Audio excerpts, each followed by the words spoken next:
ये कहानी एक छोटे से गांव के एक गरीब परिवार की है, जहां रामू की पत्नी सविता और मां सावित्री एक साथ रहती थी।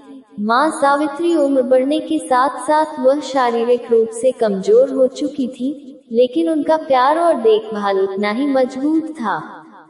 सविता, रामू की पत्नी, गांव में सबसे सुंदर और मेहनती लड़की मानी जाती थी।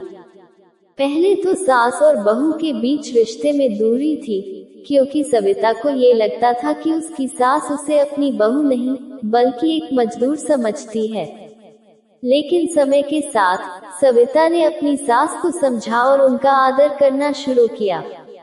वह जानने लगी कि सावित्री ने अपने जीवन में कितनी कठिनाइयां झेली हैं, और अब वह वृद्धावस्था में अपने बेटे और बहू के सहारे की मोहताज है।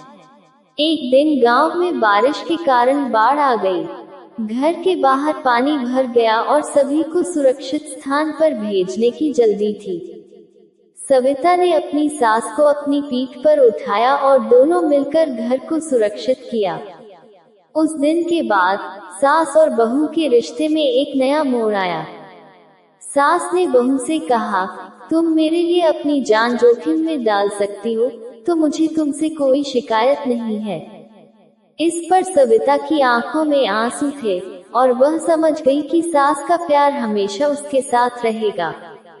इस तरह सास और बहू का रिश्ता समय की कसौटी पर खरा उतरा और दोनों एक दूसरे का सहारा बन गए।